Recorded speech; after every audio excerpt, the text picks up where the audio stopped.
Welcome to another Friday edition of the Our Lads Football Network.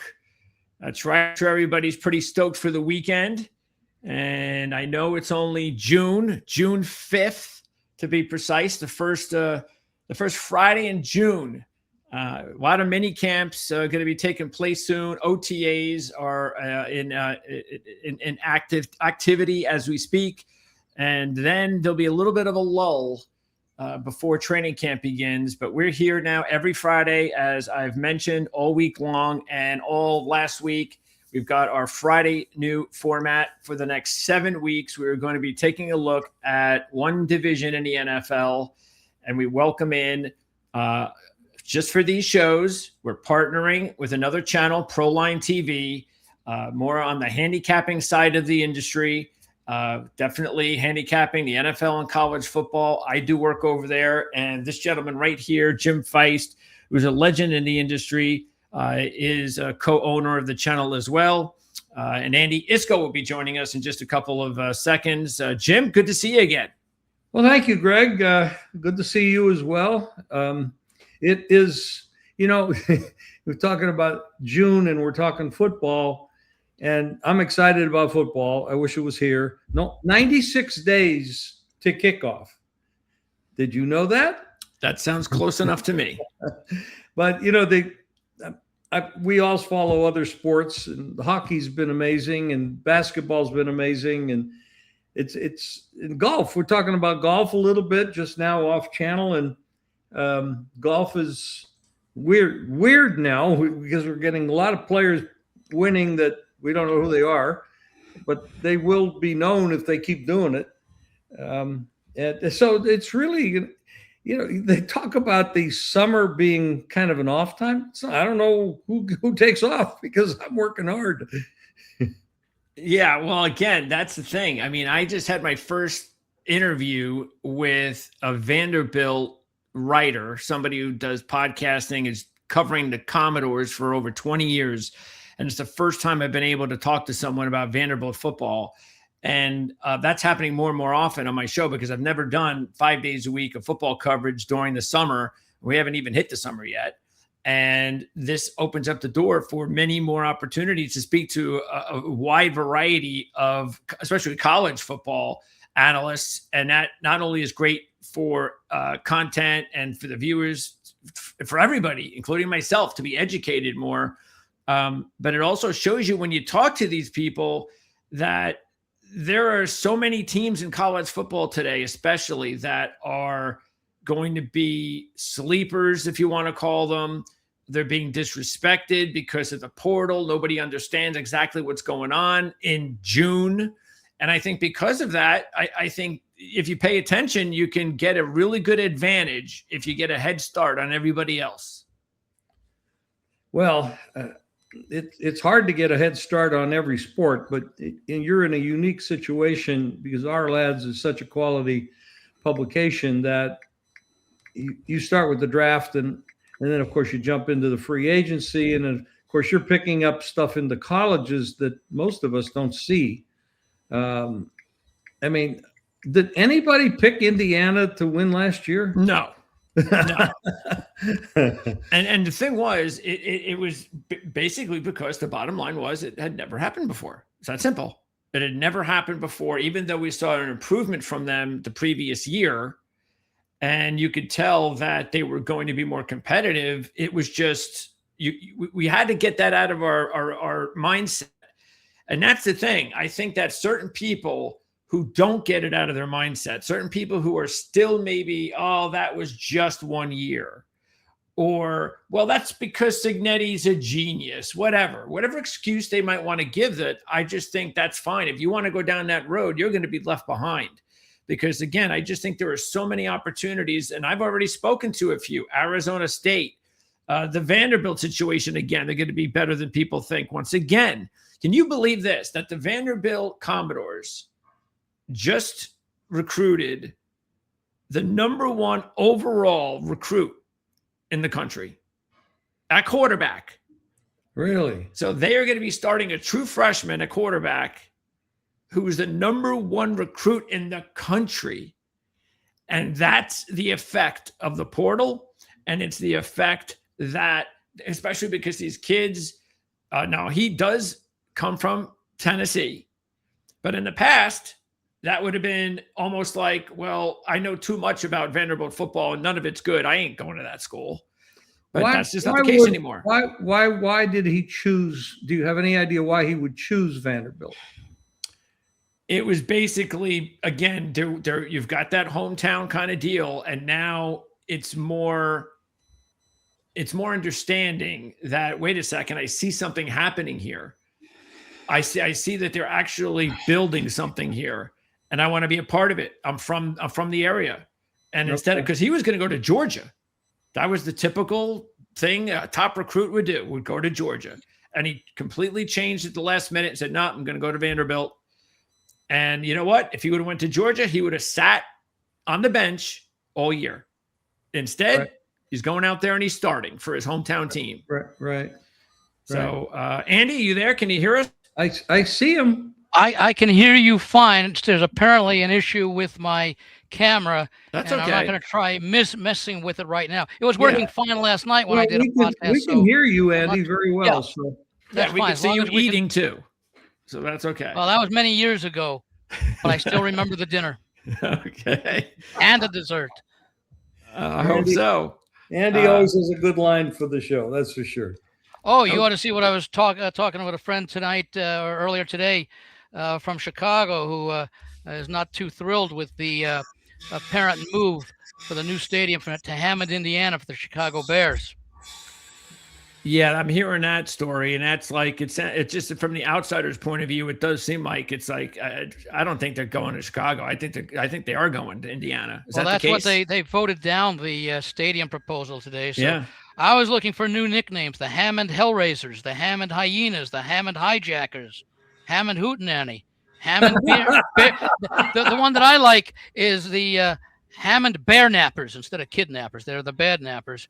And then as a tribute to Al Capone, you could do the Hammond Hitmen or the Hammond Cement Bags or the Hammond Silencers. I'm all set. Andy, you're on a roll. All right, so let's turn our attention to the NFL and specifically the AFC North. Big story this week in the NFL came from the AFC North and the NFC West with the Browns and the Rams making the big trade. It's unbelievable, but when we talk about the Rams, of course, we'll talk about Myles Garrett and how that affects them, and we know what the deal is there. But for the Browns, they wind up getting a good young player and, good collateral as far as the draft is concerned. I actually think it's a win-win for both organizations.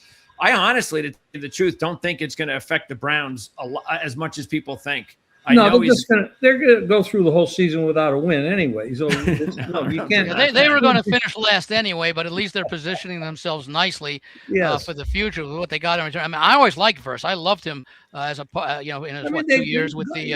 Look at it. They don't have a quarterback. No. They got a brand new coach. They don't have a quarterback. What are you going to do?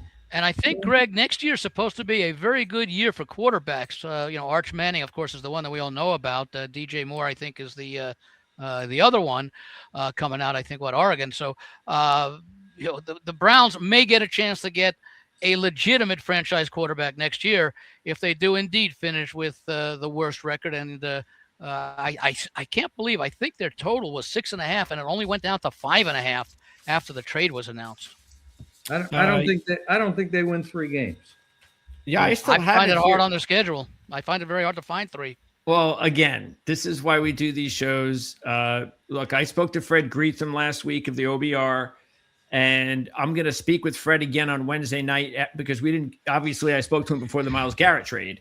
So I said, "Oh, Fred, I got to get you back just for 10 or 15 minutes. We have to talk about the trade." So he's coming back on Wednesday night. We'll do that 8:00 on the All Lads Football Network. So, but one of the things we talked about is that they have really hit massive home runs in the last 2 draft cycles, and there is really, if you look at the depth chart right now, it's really just one thing that's holding this team back from being respectable, and that's the quarterback position. There's a lot of talent on this team. There's a lot of young talent on this team. It's just that, they just have to put it all together. They've got to get this coaching staff. And I think even though, Stefanski's a solid coach, and we talked about him last week, I just think he needed a fresh start. They need a fresh voice. And the big deal this training camp, this mini camp, is going to be, and really has been, Deshaun Watson and his return not only to health, but competing for the number one role with Shedeur Sanders, which I believe he's going to win as long as he's healthy. And then the question is, do you get Deshaun Watson from a couple of years ago when he looked like crap? Or is it possible that Deshaun Watson, who's still not old, he's not an old player, can you get Deshaun Watson back to the player he was before the injury? And if you do, then maybe you got something. That was 5 years ago when he played well. I mean, you're absolutely right. I can't see how you can roll it back and get that same guy. He's played bad for 5 years. If at all, if he played at all. He played. Well, that's the thing. He hasn't played, and then he had his one chance to play, and it was a disaster. But there's got to be a reason for that, and I guess we'll find out in camp. Well, again, that's why having a new voice, especially an Deshaun offensive Watson guy, will be 30 in September, and that is not young. I mean, not old. No, but body-wise and playing time, that's almost like 27, considering all the time that he's missed. Yeah, he's Baker's age. Bumps and bruises that he hasn't taken. Yeah, but what kind of shape is he in? That's what we don't know. Yeah. We don't know how well he took care of himself. I'm not talking about shape and lifting weights or jogging. I'm talking about football shape. Sure. And it's a whole difference. Yeah. It's a wild card. But again, I mean, look, you guys hit it right at the start. It's all about next year's draft anyway. Yeah. Shedeur Sanders is not the future. So they've got to find a quarterback in next year's draft. And if they do, then look out. Because I don't think any team in the NFL had better back-to-back drafts than the Cleveland Browns. And that's how you build. That's how you build a foundation of success. And they're doing it. It's just that you got to see it on the field for anybody to really be convinced. And actually for them, it works a little bit well because if you look at their division rivals, the Ravens, the Bengals, and the Steelers are all aging teams. Well, I can argue with this. I think Cincinnati, with Burrow and a great offensive set of. Yeah, they're the best team in that division right now. And definitely. They do have a nice future. And you have, and they're the only team with a coach that was there last year. Yeah. All of the others change, and then another advantage. Goes along, and then you got to look at the offensive and defensive coordinators. You got everything's got to mesh. These other teams, and you got the old guy that doesn't want to get hit anymore, and Rodgers, and I mean, I don't know. Without getting significant injuries, I think Cincinnati runs away with this division, honestly. Cincinnati could conceivably, considering the competition in some of the other divisions, it's three. You got the Patriots and the Bills in the East. You got the Jaguars and Texans in the South. You've got the Broncos, Chargers, and Chiefs in the West. Cincinnati could end up with the number one seed in the AFC. Very possible. Well, let's take a look at the division. We'll go through alphabetically. And as you can see there, those are the current odds, give or take. Ravens are the favorite. Bengals are now down to 2-1 to win the division. Steelers at 5-1 and the Browns at 21-1. Why are the Ravens favored? I don't know. I think it's just Lamar Jackson. I don't know what to tell you. I agree. And what has he done, pray tell, in his lately? Especially lately, he hasn't done a whole lot, but he did win. And how has he ever done in a playoff game? Yeah. Well, this is a division, though. And they lose Harbaugh. And yes, they do. It's backwards. The Bengals are the favorite. Yeah, it's ridiculous. Well, that's why you got to take advantage of it. And I already have. Yeah, great. I mean, we talked about that when the trade was made. Remember, they were 35-1 to win the Super Bowl. They're now down to 20-1 to win the Super Bowl. Talk about the Bengals. The Bengals. Where are the Ravens to win the Super Bowl? The Ravens are at 10-1 to win the Super Bowl. Well, let's talk division. What's the odds to win the division? So the Ravens are -115. And that's plus 194 on the Bengals, almost 2-1. And you've got a new head coach, as you mentioned. You've got with no previous head coaching experience, also. No, and Declan Doyle's the offensive coordinator. He comes over from Chicago. He's a Ben Johnson disciple. And Anthony Weaver returns to the organization, the former Miami Dolphin defensive coordinator. And he was with Baltimore when things were a little bit better for them defensively. Because I'm going to say this, folks, if you can bet it, go out today and bet the Bengals to win this division. Absent injuries, there is no way they will not win this division. Yep, 100%. Especially because they address, first of they all, address you their might biggest have need with defense. You might have the best quarterback in football. That's number one. You do have some great receivers. Your offense is great. The defense has to step up. It was a mess a year ago. They did some things. Maybe they're better. Yep. But everybody else in the division's bullshit. Cleveland's not going to win it. Pittsburgh's not going to win it. Baltimore's the only question. No, let's go through it again. I'm trying to go through this one team by team. Baltimore still has playoff talent on that team. Well, of course they do, but they've had it there for a long time. Yeah. Okay. That's sometimes where a coach is tuned out, and that's what that may be a positive. The problem that I have with the Ravens is getting an inexperienced coach with a very experienced and playoff caliber roster. Yeah, you know what was interesting was one of their players, it was Zay Flowers, excuse me, and he said the other day, it might have been, I don't know, might have been just before OTAs or something, but he said that he went to the coach, Jesse Minter, the head coach, and he asked him, it was basically the conversation was, I hope you're not going to beat us up during camp like Harbaugh did. That was basically the conversation. And Minter said, well, that's not going to be the case. I've looked at that. We're going to kind of lessen things here and there. Instead of telling the kid what he should have been told, in the old days, we all know what would have happened in that conversation. But this is the new NFL. This is the new. I'd like to see him say that to Lombardi. Yeah. I mean, come on. And so this is why I have a problem right there with this team, is because I think you've got these players. I think I don't think. Look, we all were very not necessarily dismissive, but we were definitely critical of Harbaugh with the way things went for him at times late in his career there, losing big leads and losing big games. And maybe that wore on him. And see, they want to look at it as that's the reason why we lost those big games. That's the reason why we lost in the playoffs, because we practiced too hard. Keep in mind, for many years, Harbaugh loved winning preseason games, and maybe he shouldn't have placed as much emphasis as apparently he did, because he won 17, 18 in a row or something, and maybe that takes its toll at the end of the season, especially since a number of those years were when they had 4 preseason games, not the 3 we have now. So maybe the player who made that comment had something like that in mind, that, hey, let's save more of our energy for late in the season rather than in the preseason. Let's just take a look at the purpose of preseason is to settle on your roster, not to win games. Well, the only thing is as we know, you get these players and they're used to dealing with a hard-nosed coach, and then the hard-nosed coach leaves with a lot of success, and the inexperienced coach, who's more of a player's coach, comes, and 9 times out of 10, that does not work out.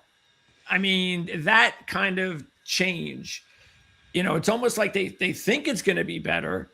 We're not going to practice as much, or we're going to do things differently. But Harbaugh was a very successful coach for a reason.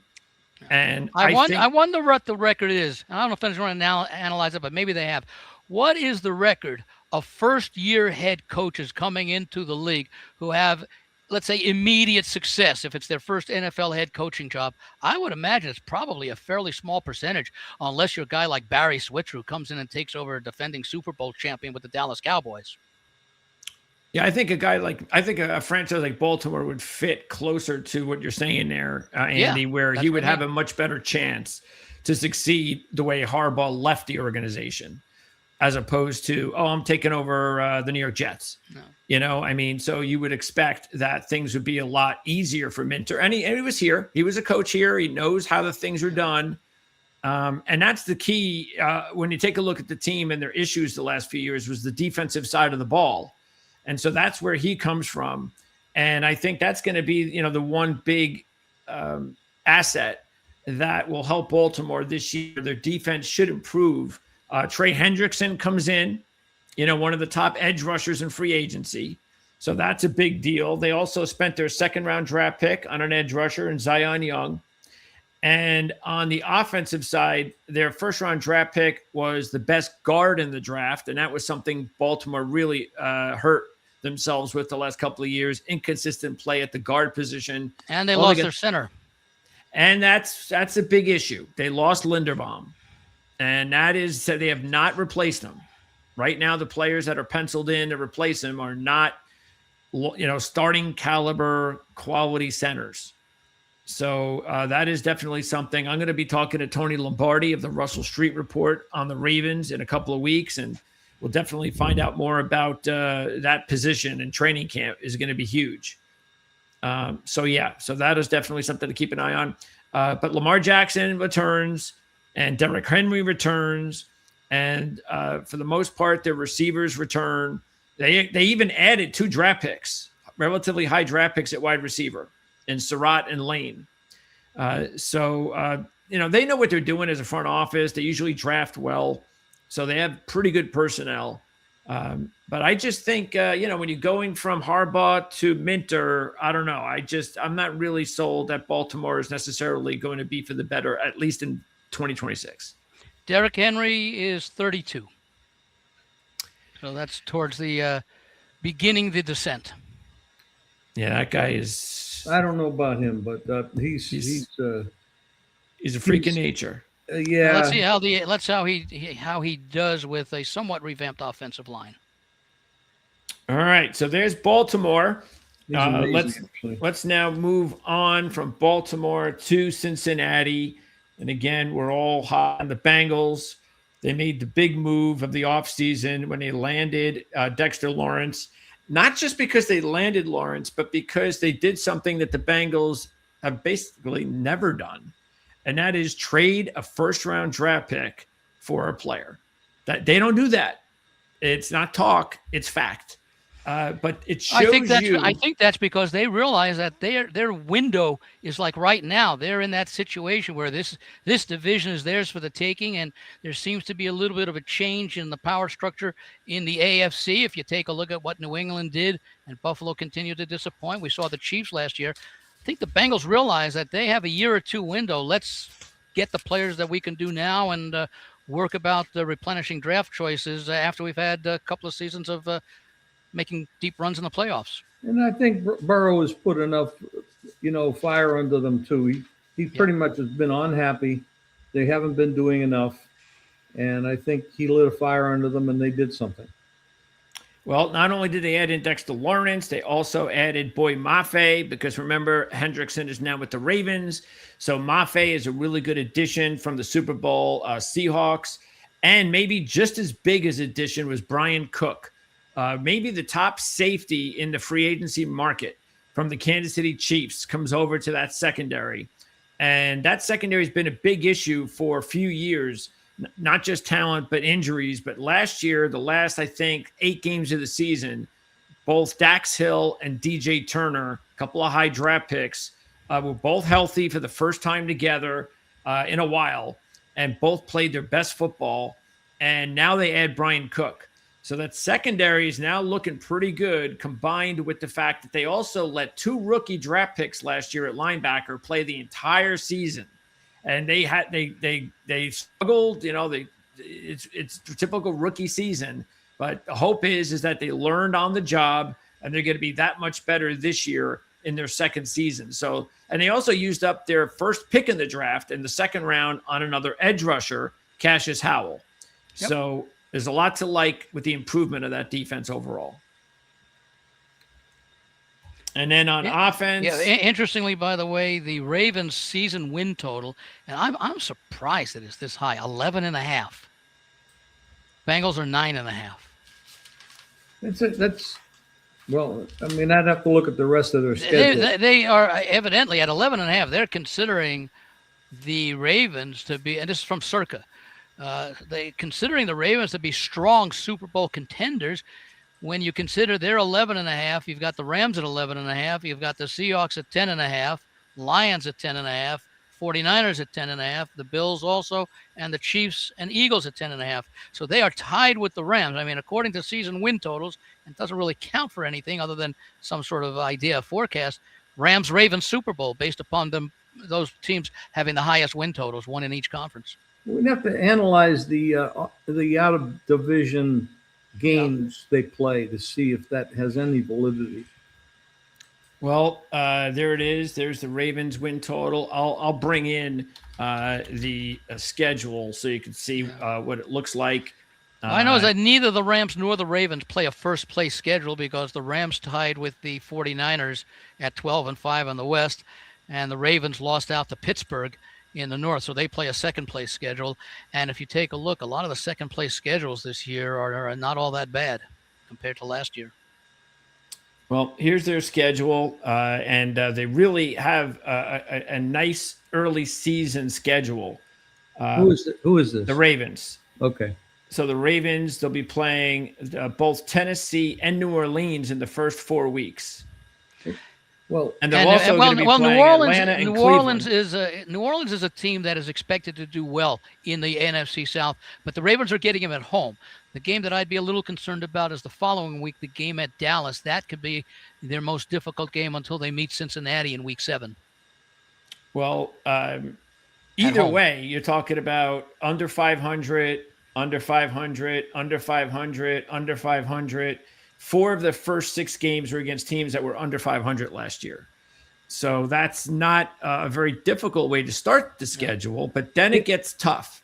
Then when it starts with Cincinnati in Week 7, you've got the Bengals, the Bills, the Jags, the Chargers, the division-winning Panthers, the Texans. Oh, keep in mind, division-winning Panthers, but another below 500 team, 8-9. Sure. Tampa Bay. But it is on the road. Tampa Bay, Pittsburgh on the road. And then they do get the Browns in Week 16, but then back with the Bengals and the Steelers. So really, they have to get off to a good start. Well, I think you'd have to say how good are the Colts going to be? Because if they start off with a loser, it's a road game. If they go to the Colts and can't win, we don't know about Daniel Jones. Remember, what were they, like 8-1 last year before Jones got injured? That's the thing, and it looks like there's a good possibility he's going to start Week 1, but we don't know. Yeah. So winning at Dallas is not going to be a bargain. Dallas looks like a pretty good team this year. Yeah. I'm likely to be on Dallas in that game if it's a reasonable price. I like the Cowboys this year. So they've got the Bengals as well, but it's on the road. So they have the NFC South as one of the 4 divisions they have to play, and the AFC South also. So they have the AFC South, the NFC South, and then the 3 teams that they add in there. Again, they get let's see, who do they get in as the 3? They get let's see, who do they get? The Bills. Chargers, I think. The Chargers. And is it Tampa? No. Let's see. Who is it? The Bills? The Chargers? It has to be an NFC team. Interesting. Why can't I figure this out? Or we're looking at the Carolina, Tampa Bay. Tampa? Oh, there's got to be another NFC team in there. Wow, look at this. They end their last 4 games of the season against division teams. Steelers, Browns, Bengals, Steelers. Go back up a little bit. That would be interesting if the teams are any good, you know. Oh, Cowboys. Dallas. Yeah, Dallas is the 17th game. So Cowboys, Bills, and Chargers. Those are pretty tough matchups for those 3. As those opponents. Well, they get the Bills on the road. Where do they play the Chargers? Chargers are at home, and they get Dallas on the road. So that's the Ravens. I'll pop up the schedule for the Bengals before we move on. to your favorite team, the Browns. So let's get in here. Cleveland Browns they're always optimistic, their fans. So whenever they look at the standings, they always look at them upside down. They turn the newspaper upside down. Very nice. Okay, so here are the Bengals. Andy, you're on a roll. You got some good lines today. And the Bengals, they're going to have a tough start to the schedule, their first 4 games. So this is playoff team before they hit Miami, and then an early bye. Yeah. And then they have a little bit of a reprieve after the bye in the Raven game. They got a nice little stretch here between Tennessee with Atlanta, Washington. Pittsburgh is the only playoff team they play for close to 2 months until they play Carolina. I think Carolina is the next playoff team that they play after Pittsburgh. So I think that's 2 games out of like 6 or 7 that follow that Baltimore game after the bye. That's when they should pick up steam if they haven't already. So there you go. That's the schedule for Cincinnati. And let's see, their teams, they're going to play. Let's see, who they got? Miami. That's one of the 3. Yeah. Who else do they got? Washington. That's another one. Right. And Kansas City. So they got Kansas City, a tough one, but then they get two good ones. They got the Washington Commanders. Well, they do get Kansas City Miami. at home. So yeah, Kansas City's probably the biggest mystery in the NFL. We don't know what they're going to be. A lot of people have concerns about the decimated secondary from last year that they lost in the offseason. And the Achilles that, Yeah, Mahomes. Although I would not bet against Mahomes not starting week 1. Guy is just special. Starting but being effective and mobile is an issue. All right, now we talk about the Cleveland Browns, and we kind of already touched up on them a little bit. But again, you take a look at the Browns and what they've done. Why do we have to talk about them? Because there's just as many Browns fans out they're there in the watching division. as Bengals fans and Ravens fans. Funny thing is, I do a podcast with another guy who has a really, really respected website, especially when it comes to evaluating college talent and all that. But he's a big NFL guy, and we go through all these teams. And actually, last week, and this is before the Garrett trade, we had done the AFC North. I came up with 3 wins for Cleveland. He came up with 4.5. And the way we did it is we went down the schedule week by week, and we could either give a team a win, a loss, or a toss-up. So a win was worth 1 win, and a toss-up was worth half a win. So I think I actually only gave the Browns 2 wins, and I think I gave them 2 toss-ups, and everything else was a loss. Well, again, see, the thing with Cleveland, and they're going to be, and this is why the NFL is so fun, because there's always going to be teams that are going to do things that we never expect. And some teams you'll look at and you go, yeah, but I don't see it, especially if they've got a rookie quarterback and not a lot of talent. All right, well, they're going to have struggle. But the Browns, because yes, Miles Garrett is gone, but they still have good players on defense and good players on offense. So I just think this is going to be one of those teams that it's all going to depend on what do we see, quarterback especially play in training camp and preseason, from Deshaun Watson. How many games did they win last year? I don't know.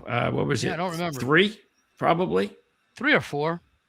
Well, how can we say they're going to do better? I just gave you the reason. Deshaun Watson. He's the only way. The only way. This is a 5-year-old. You have a rookie head coach. Played a good football game. But it's sort of like, I mean, if you look at, say, Geno Smith, I'm going to give you an example. So Geno Smith did not play for 5 years. He just sat on a bench. And then he came out, got an opportunity with Seattle, and played pretty well. So that's what you got to hope. Again, he's only 29, 30 years old. So he's not a 35-year-old, or 40-year-old Joe Flacco.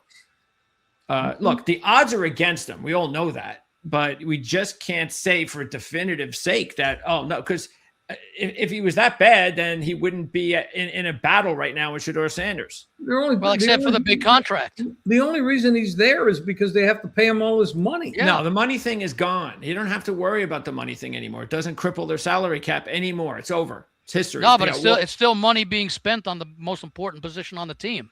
Yeah, but money is not dictating whether Deshaun Watson starts for them. Didn't Stefanski have an issue with the owner in Cleveland, and that's why Stefanski's no longer there, because the owner wanted to win, and Stefanski should have asked for a contract extension if they were going to start, the quarterback last year or this year. Who's that? No, I'm saying that Stefanski wasn't he told who he had to play last year? Shedeur? No. The owner is not a Budinsky. No, I'm saying he shouldn't be, but I believe he was last year. I think that created some of the friction. No, that's just bad rumors. No. Okay. Fred told me none of that is true. Fake news. Yeah. Fred says that the owner he had the one time that he actually, and look, at the time when he gave Watson the money, we all thought it was crazy money, but nobody thought Watson wasn't a good player. Nobody. He was a star in the NFL. The guy had 27 charges against him for inappropriate behavior.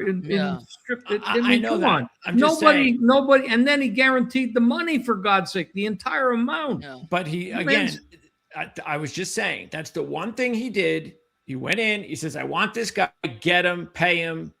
Well, that's it. He's never since then. Did he also draft Johnny Manziel, who was a drunk in college? No. He's not one of those. He's not Jerry Jones. He does not run his team that way. Okay. Jerry Jones at least knows football. Yeah, and business. That's why he stays out of it, except for the Deshaun Watson thing. He's made one terrible decision. That's it. He does not get involved with the team.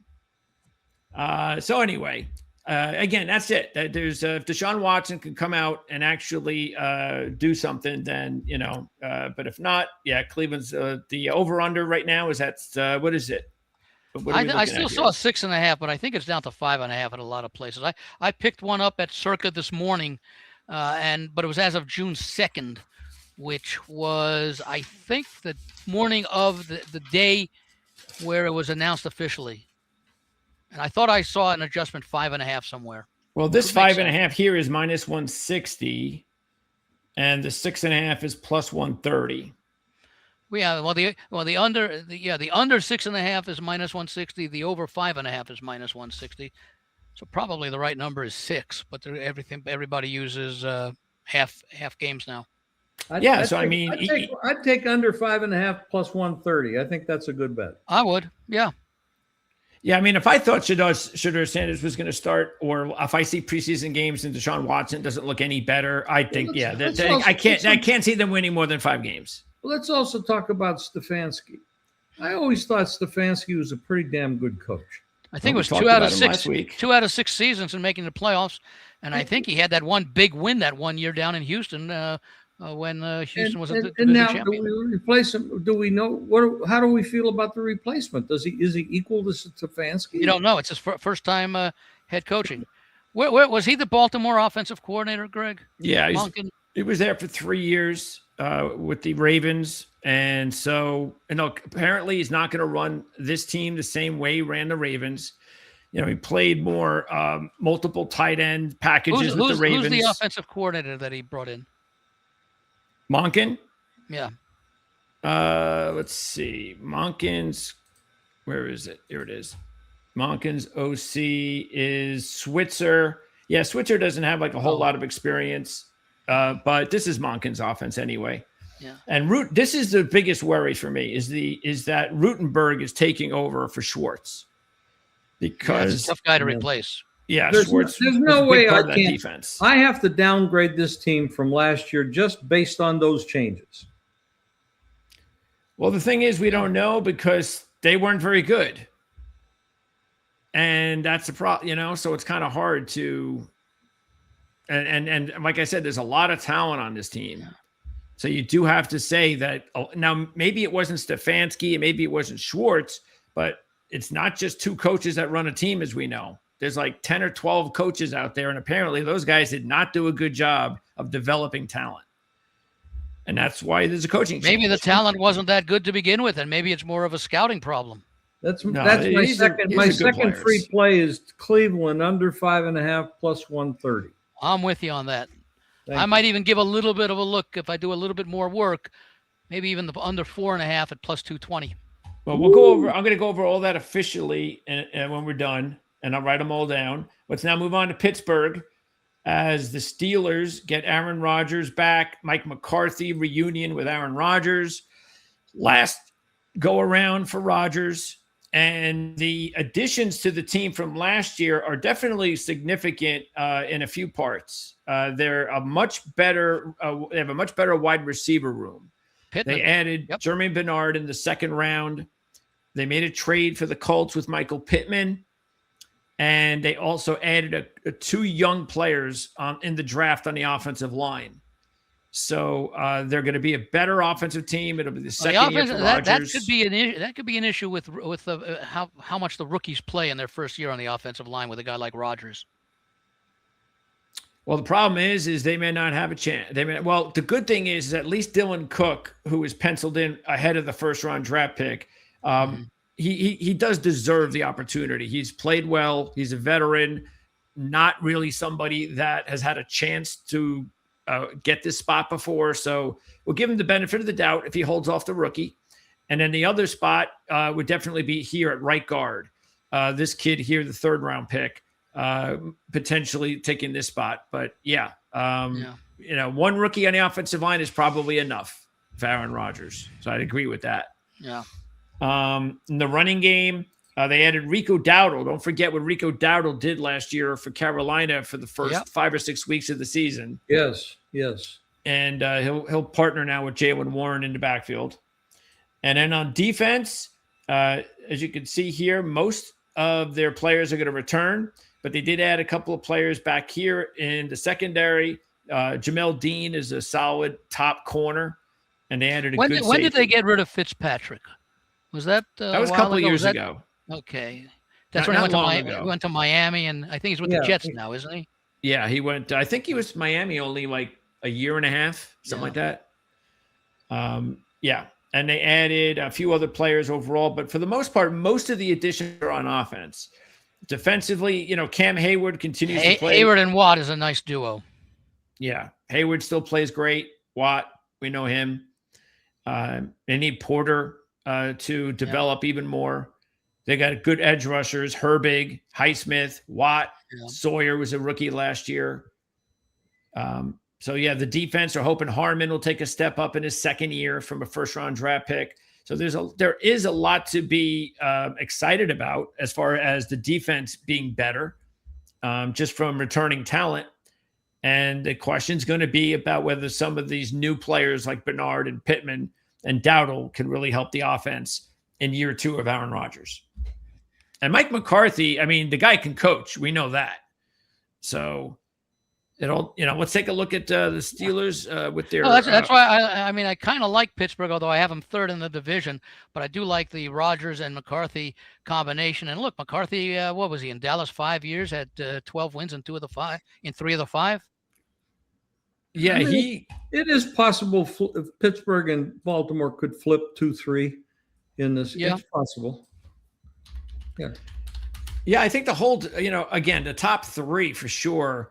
It is pretty up in the air. A lot can happen, and injury-wise, a lot can happen. Yeah. Yes, especially with Rodgers. And taking a look at the schedule for the Steelers, because the one thing we did notice with the Ravens and the Bengals was the Ravens had a much easier start to their season than the Bengals did. Now we'll see what Pittsburgh has. Pittsburgh's schedule here doesn't look too bad. There's a mixture of tough and not bad. Start with Atlanta. Couple of tough ones back to back. Didn't you send something a couple of weeks ago about Pittsburgh having its way with Atlanta the last several meetings? Oh yeah. I think I have it written down here. I think it's their home record against Atlanta. It's they're 7-0-1 all time hosting Atlanta. That's straight up? Straight up. With the tie? Okay. Yeah. Yeah, because I'm sure it's straight up because the guy who does it, he wouldn't tell me anything regarding he's not a bettor trends or nothing. No. Okay. So that's that. Oh, and they also play the Eagles on the road. Yeah. And I also had another trend there. Where is that? The trend for the Eagle one for the Steelers. Wasn't that something with the home team? That one is, let's see. Oh, they haven't won in Philly since 1965. Yeah. And, it's a long time. And then the Cleveland one is the Thursday even though they game. only play every 4 years, we're talking 60 years. So even once every 15 years, and even if that's half of that 8 times. But also remember, Pittsburgh was in the NFC until 1970. The NFL, which became the NFC. So they would have met more frequently for about 4 or 5 of those early years. And you would think that this would be an easy one for for Pittsburgh getting Cleveland, but they are 0-4 all time at Cleveland on Thursday Night Football. So and that's a Thursday night game. That is there's some kind of rival. I mean, they're only 2 hours apart, and I know the Browns get really high for that game. It's they hate each other. That's their natural rivalry. Yes. Whether it's the old Cleveland Browns now in Baltimore, but now it's the Cleveland Browns in Pittsburgh. So it's a natural regional rivalry. It's more. Yes. It's much more than, well, they're division rivals, obviously, but it's more than who cares about Eagles and Steelers. It's the Steelers and the Browns, and even the Ravens to a certain extent. I'll be interested to see what happens because remember, so much of Pittsburgh's success, never having a losing season under Tomlin, and you were talking, not 7 or 8 years. We're talking almost 20 years. What was there, 17, 18 years? I wonder how that factors into this year. Was it that Tomlin just got so much out of that nobody could have gotten any more out of the players than he did? Because there are some people who think McCarthy, and I happen to like McCarthy, but I know some people who think that Aaron Rodgers should have been to more than one Super Bowl when he was playing there. The 3 opponents are actually pretty tough outside of the 2 division opponents they're playing. The two divisions overall. They go to New England, Philadelphia. They go to Philly, and they also get Denver at home. Yeah. Well, Jacksonville's no. And they're at Jacksonville. Yeah. No, that's the South. Yeah. Oh. So they play the AFC South, the NFC South, but the 3 teams the outlier teams are the Patriots, the Eagles, and the Broncos. That's pretty tough. We might get a good idea in week 2, that game at New England. Well, they beat them last year in New England in week 1. No, the Raiders beat them last year in week 1. So, that's the thing that is so funny every year about the NFL is that we're so psyched for football for so long. And week 1 comes around. And when week 1 is over, people exaggerate so much. It's 1 week and we know nothing. Week 1. Yeah. Well, it was a couple of years before that where I think it was the Patriots who had a lousy year, pulled an upset in Cincinnati in week 1, knocked out a good amount of the survivor pool that year in week 1. That's right. So it's happened probably back-to-back years. And I think that New England got knocked out last year at home by Las Vegas win. Yeah. Yeah. So I guess we got to watch out this year. The big question. Well, of course, you got the coach issues there with his off-field issues, but New England last year played a real soft schedule, so we really don't know how good these guys are. They obviously didn't play very well in the Super Bowl, but and they got a lot of breaks against Houston, but it's really hard to tell how good they are. Well, the thing with New England is that all 4 division winners last year in the AFC, who are number 1 seeds this year, none of those 4 teams had won the division before. You had Denver finally beating out Kansas City after many years. So Denver's a number 1 team that the Patriots play. Buffalo, of course, in their division was the division winner. You had Pittsburgh winning the division. I think Baltimore had won it for a few years in a row, Baltimore or Cincinnati. And then in the South, Houston had won it like 3 or 4 years, and it was Jacksonville last year. So New England plays a number 1 schedule, but it's against teams that were division winners last year for the first time in a while. Right. All right, let's go over this officially now. We're going to start. By the way, other first-place teams in the other divisions are saying the same thing about New England, that New England was a first-place team last year after several poor years. Correct. All right, so we start with Pittsburgh. Let's start with the Steelers, and they're again at 8.5 on the win total. Jim, are you buying, selling? Are you doing any of these win totals or anything with Pittsburgh? Oh, I think over 8.5 is at even money is not bad. Yeah, the question is basically any team that's 8.5. It's very simple. Do you think they're going to be a winning team or a losing team? Yeah. Right. I think they win 9 games. Yeah, I agree with you. Well, Andy? When I did this exercise last week, and again, the division that me and my friend Walter, we did the AFC South. We came up with a lot of similarities. This was one of the biggest differences. I came up with 8.5 wins for Pittsburgh. He came up with 4. He's really down on the Steelers, but 4? He does not like McCarthy. Come on now. That's what he said. Why? What does McCarthy has on his track record that would lead him to believe? I think the fact that he's never had the kind of success that he should have had with the players he had around him in Green Bay. Made the playoffs, and that was pretty much it, except for the 1 year with Rodgers in the Super Bowl. See, this is why players and coaches. This is why the media always says to when they're talking about players and coaches that have won 1 Super Bowl, you better win a second one. Yeah. Because this is the exact reason why. Because they hear people critical. Oh, they only won 1 Super Bowl. And I came back at him and I said, yeah, but look what McCarthy did with Dallas. Okay, Dallas was not a great team, but they were good enough to get 12 wins 3 times in his time there. Once you get to the playoffs, anything can happen. Getting to the playoffs is when you win 12 games in a 17-game schedule and you make the playoffs, you're a good team. But you know what? So are the other teams that are in the playoffs. I think McCarthy's a very good coach. I agree. I don't think he's a great coach. I think he's a very, very good coach. Yeah. And he should get some credit for Aaron Rodgers. Absolutely. So we have to give him credit for that. Aaron Rodgers, remember, slips in the draft. He's got this weird, funky style, the way he throws the football. And he wasn't this surefire draft pick. And he made him into a star. We're going with 8.5 in this one, right? Are you going over or under or not taking it? No, I'm saying that the number we're using is 8.5 because that's the one that is most evenly priced. I'm going over the 8.5.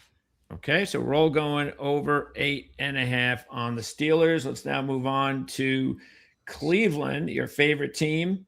Well, and you know my answer. The Browns are sitting here at 6.5, 130, or if you want to go, you can go either over 5.5, 160, over 6.5, 130, or the unders here, whichever you want to do.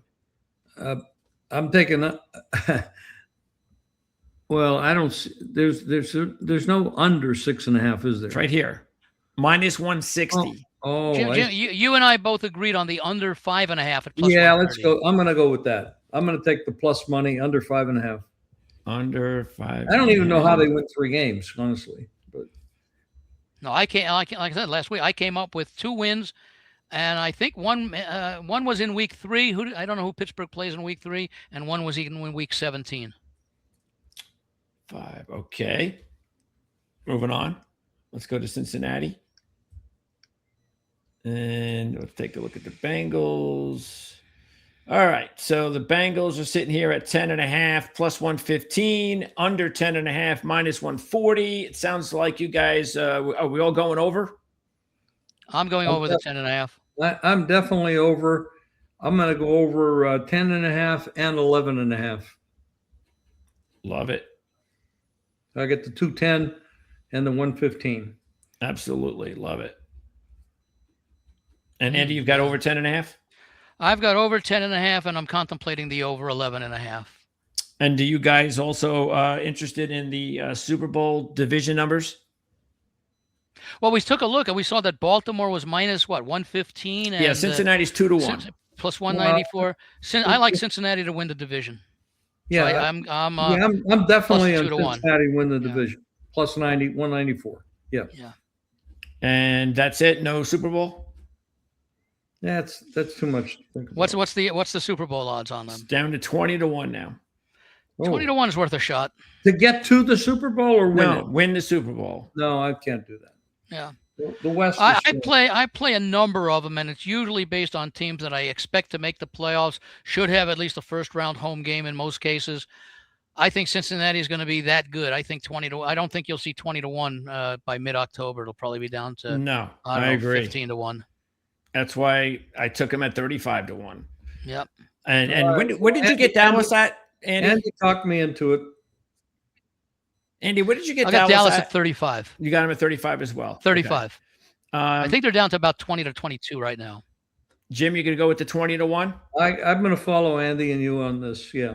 Okay, 20-1 Super Bowl. All right, so buying all in. And what I normally do when I have Super Bowl futures is I'll also play a small amount just for fun on the exacta. Crisscross my AFC teams with the NFC teams, but I'm talking usually maybe no more than 4 in each conference. You're talking to play in the Super Bowl?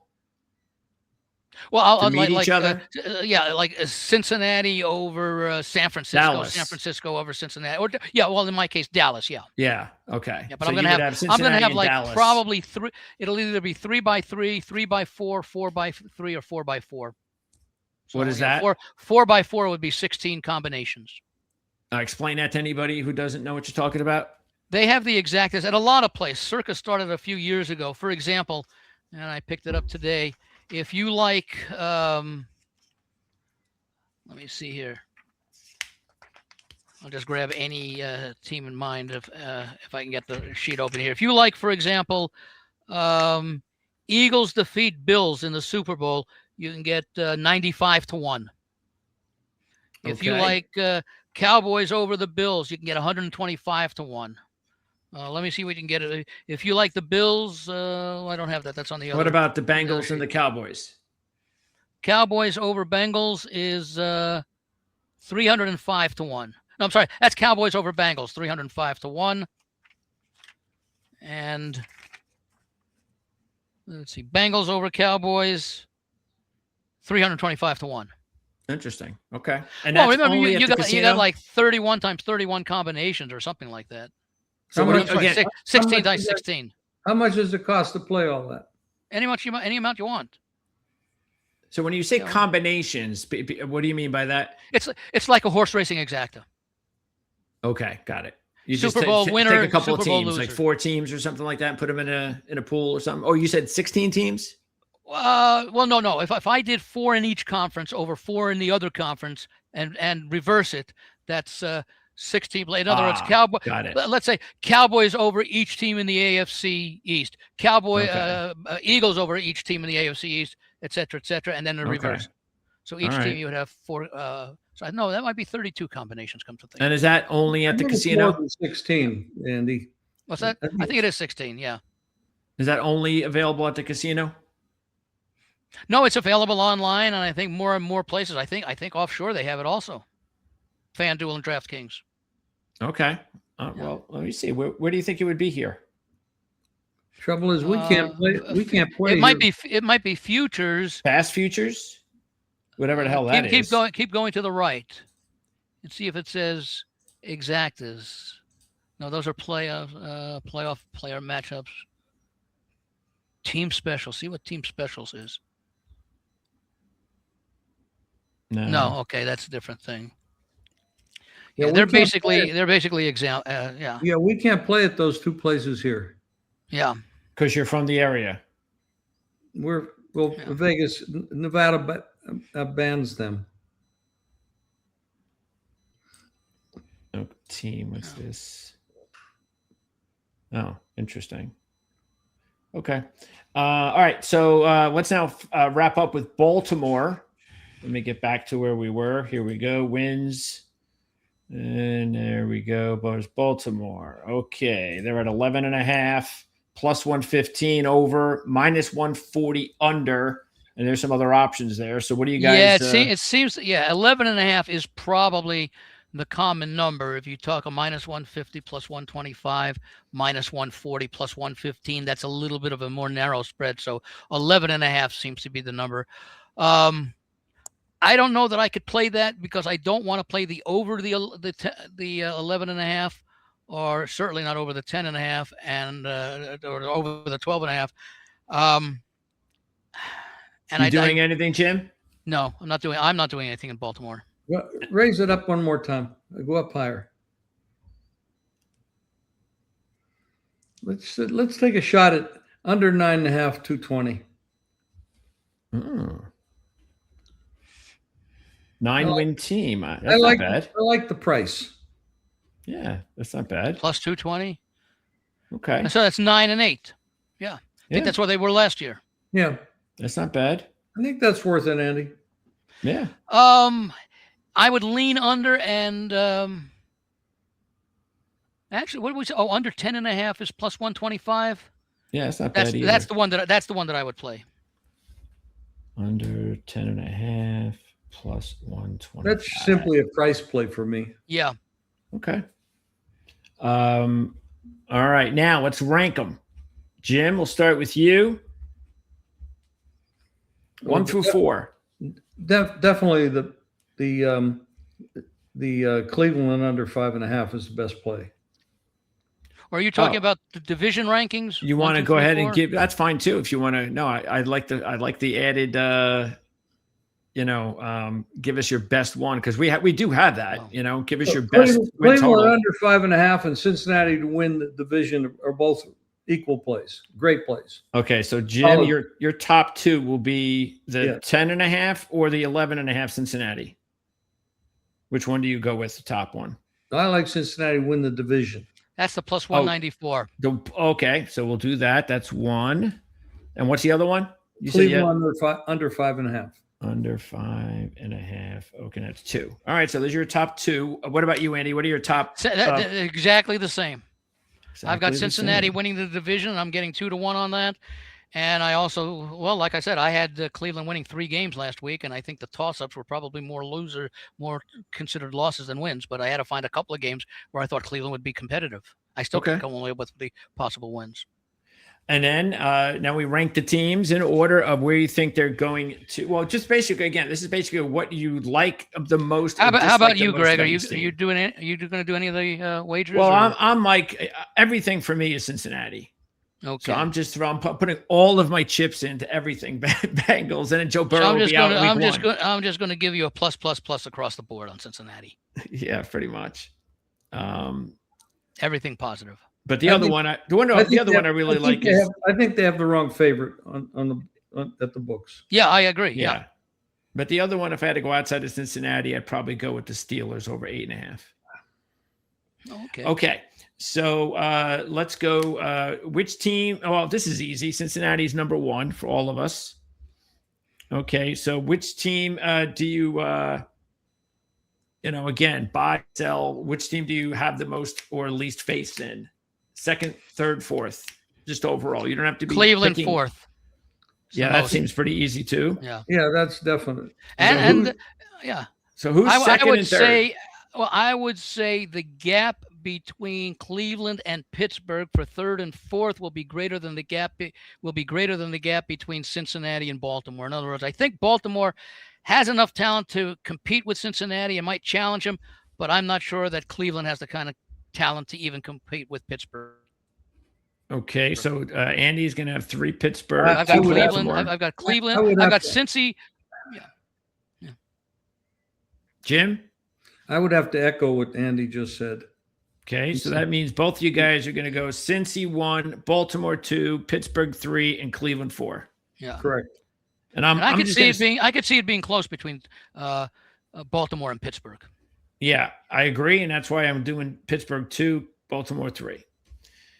Okay, so there you go. That's the AFC North. And so what do you guys? We're going to do an NFC next week, and we can do any division we want, since the NFC opponent for the AFC is for the AFC North is the South, and we did that last week. So which division do you guys want to do next week in the NFC? NFC? NFC. You want to do the East, the North, or the West? Well, let's do the West, because that's a really interesting division with 3 Super Bowl teams in there. Probably the most interesting and probably the best division, even when you throw Arizona down at the bottom. Okay. West it is. We'll do NFC West. Here's one for you. Everybody's going to laugh at me. The Knicks in a sweep over the Spurs. Oh, what's the odds on that right now? I don't know. Andy has to tell me. Yeah, I don't have the odds for a sweep. No, I don't think I picked it up today.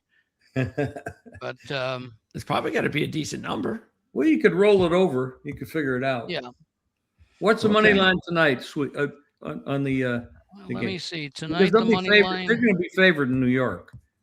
Oh, yeah. Game 3 and It's got to be. What Game do you think? 4. The same thing? 4 or 5? Let me see. The side right now, the line right now, I'm taking a look, is 6.5 in most Ooh. places. Total around 217. Spurs are favored by that. And Wow. the money line has the Spurs roughly minus 240 to take back on the Knicks, rightly at or slightly between 190 and 205 plus. Yeah, I honestly think that the Knicks could sweep them. I'm not saying that I'm not saying anything disparaging about Wemby or the team. I love the Spurs. I think they're going to be a dominant force going forward.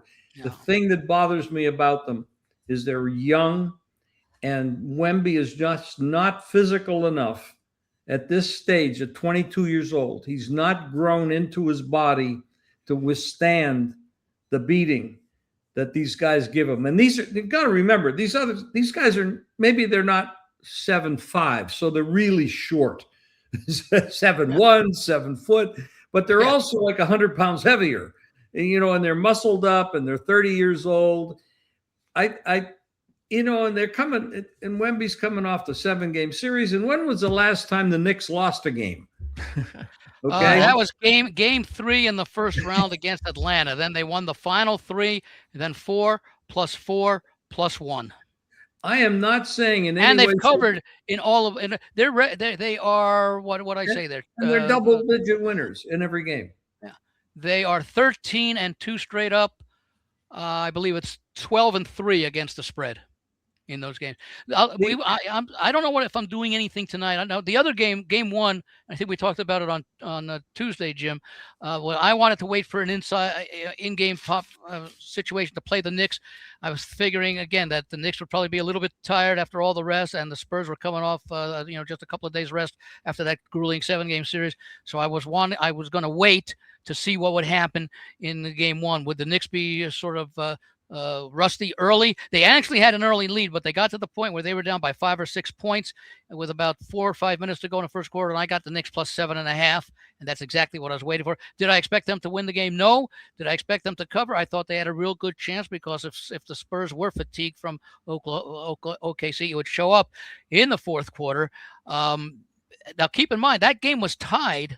Spurs. I think it was 95-94. Spurs, and then the Knicks scored 11 straight in the final 2+ minutes to win. So that was anybody's game with 2 to 3 minutes remaining. My concern is that this is a situation that San Antonio has played extremely well all season, coming off a loss. So, especially one where Wemby didn't play all that well, as was the case the other night. So, to me, and it's not the zigzag thing, it's the situation is more than anything else. It's San Antonio's history this year of coming back strongly when they lose, and the and Wemby doesn't have the kind of game we're used to. He takes it personally. So the situation calls for the Spurs tonight. But how can you go against the Knicks right now plus 6.5 points, considering what they've done over the last month? So I have to sit this one out. Maybe find something to do with the total. I think there's a coaching edge with Brown. He's done a tremendous job. He has justified the decision to get rid of Thibodeau, which surprised me. Harper is a pretty damn good player. He only played 3 minutes in the fourth quarter. I'd like to know why the Spurs had him on the bench instead of in the game, because he's an absolutely fabulous player. Well, especially when the game was late, when it was tied at fourth. Remember, Spurs had like a double-digit lead in the second half. They had a 14-point lead in the third quarter. Yeah. Well, but the game still came down to a tie game with 2 minutes to go. I sent you this information the other day. You got to remember, too, the Knicks had the rust element. If there's a rust element with the Knicks, it was there. But it didn't show up very much. The Knicks are right now, overall, top to bottom, bench and everything included with the coach, the Knicks are the better team. Yeah. Simple. It's that simple. They're the better team. The last 31 regulation games in the playoffs have all been decided by 5 or more points. Yep.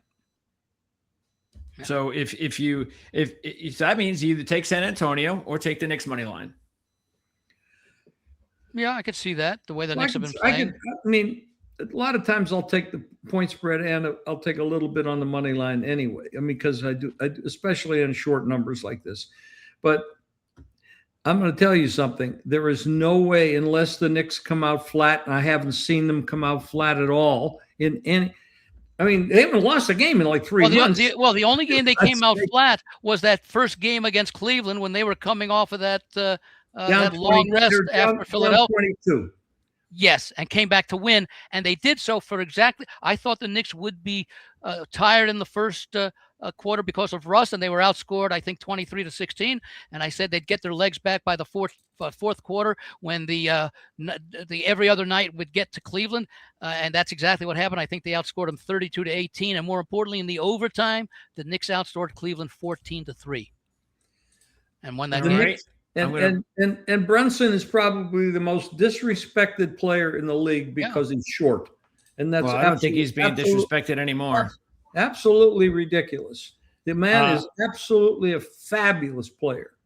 Link in the description of this video. You can pick up the 2026 Playbook Football Preview Guide magazine. Mark Lawrence is working hard, and that's the reason why I am hosting this show.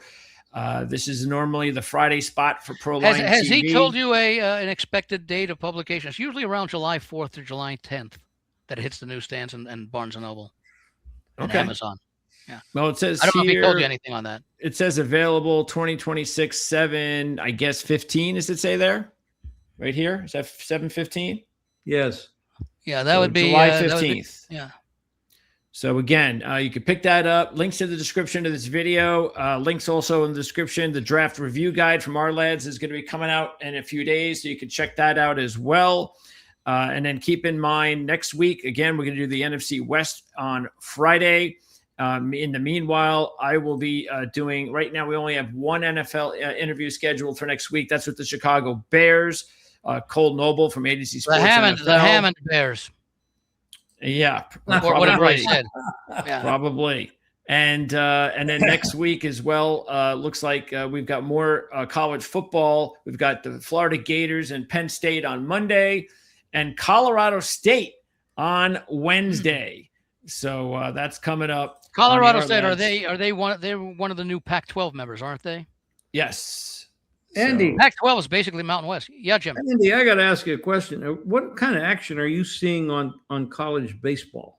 Because I'm a lot of the players I know are betting. Well, we can close the show and you guys can talk about it. It's still a football show, so I know. But we're talking about maybe next. Nobody year. cares about college baseball. So on a football show. With the ad, well, I will say something because this applies to all sports. With VSiN, the network based here in Vegas Sports and Information Network, now that they carry like 20 hours of live programming every day, they cover all the sports. They were covering all the upsets in the French Open. They cover the golf every week. So, and that's available. I think it's free to listen to it.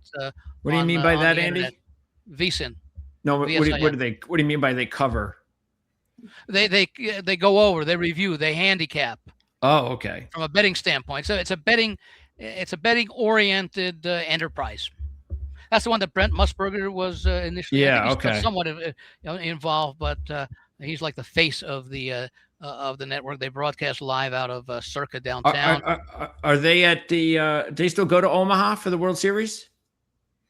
They did last year. Yeah, I don't know that they do that anymore. I'm not sure. I don't follow it as closely as a lot of. Once Arkansas got eliminated, I stopped following it. They did last year, Andy. Yeah. I know the owner did. Greg Stevens. Where are they now? What is it now? You mean the Circa guys? Yeah. Yeah. These are the super regionals. Super regionals, which I think determine I think it's 16 teams if I recall, and they determine the 8 who go to Omaha. So we're what? Or wherever the final. So we're still a few weeks away from the World Series. Couple of weeks, yeah. Maybe about 10 days. And are there any dominant teams? Well, West Virginia won yesterday. Yeah, West Virginia was good. UCLA They're got one of the top teams. They were the overall number 1 seed. Wow, West Virginia. I don't normally hear West Virginia as a dominant college baseball team. They must have a really good team here. They're one of them. Yeah, see, I don't. I'm like Jim. I do not really follow it, but again, with something like VEASAN, there's more and more exposure all the time. People are looking for more things. You can bet these. Take a look at some of the props on FanDuel and DraftKings, which are basically the two non-Nevada, dominant players on the internet, and they offer anything that you want to bet on. They're like, and now you got Kalshi involved, and was it Polymarket? And, That's why kids like Brendan Swordsby get in trouble. Yeah. Yeah. There's too much available. Apparently. Yeah. It's that's why, I guess in the old days we used to say things were slow after football season. And now it's never slow.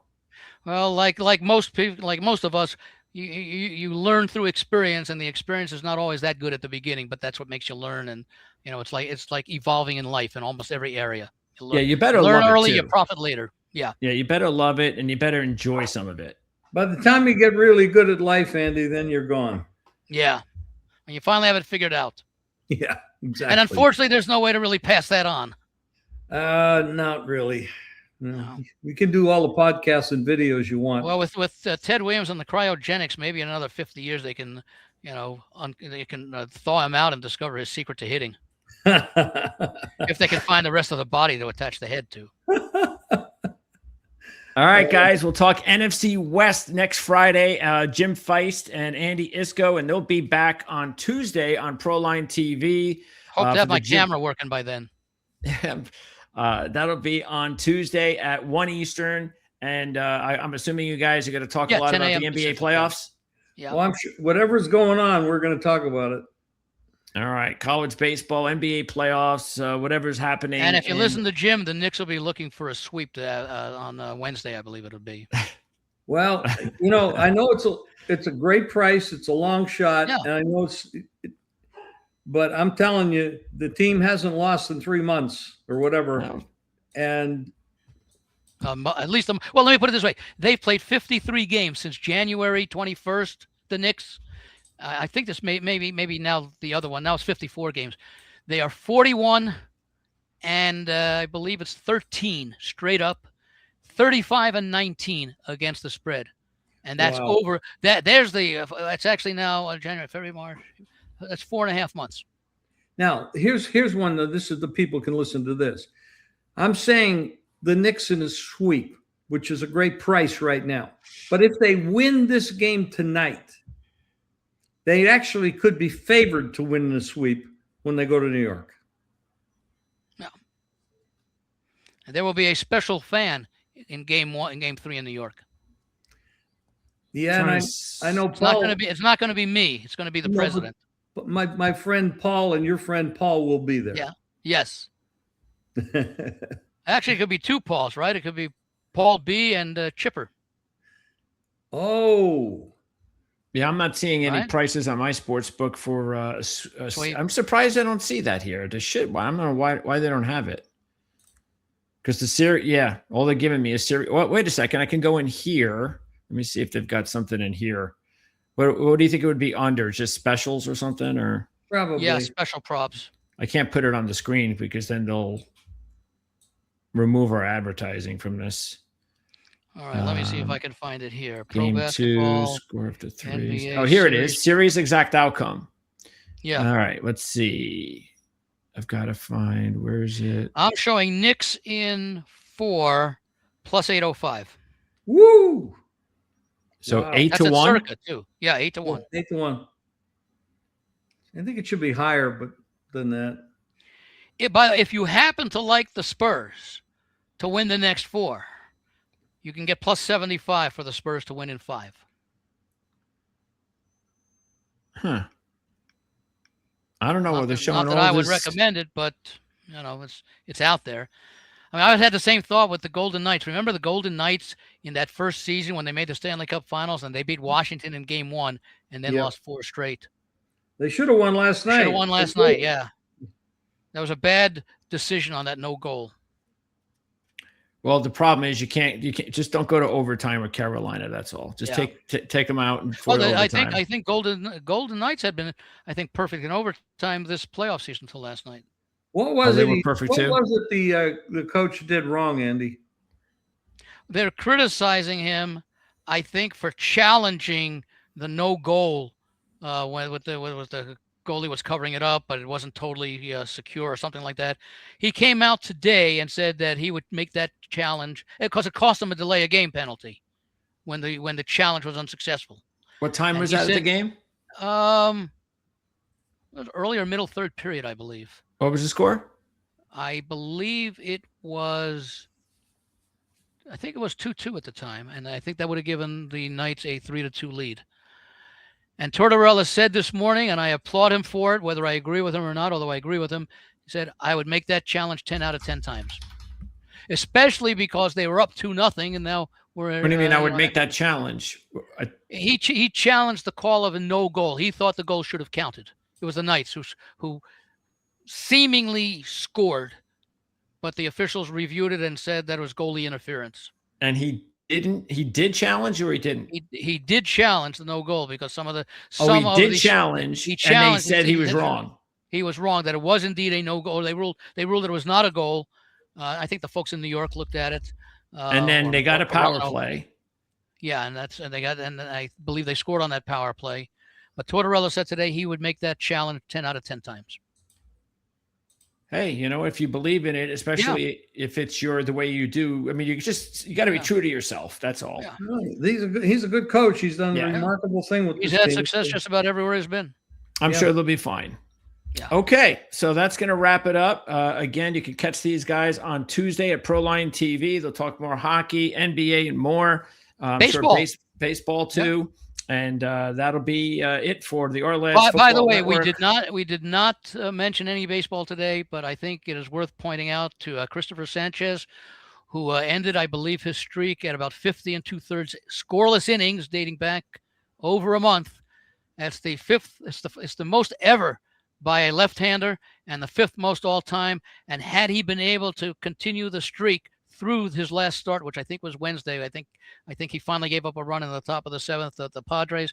If he had been able to either exit the game before that or continue it, he would have been in his next start in a position to break the all-time record set by Orel Hershiser almost 40 years ago. Wow. 1988. Hell of a pitcher. Yeah.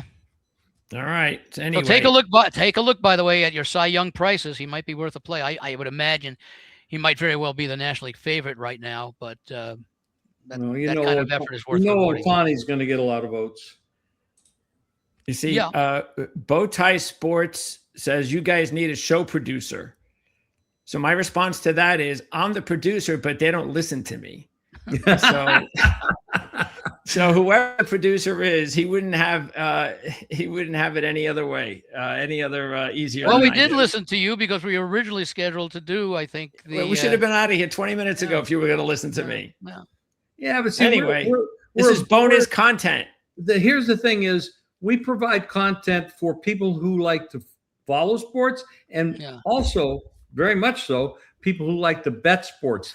And we are passionate about betting. We are passionate about sports in general. I've made a living betting sports for 6 decades. And a good living. I've done okay.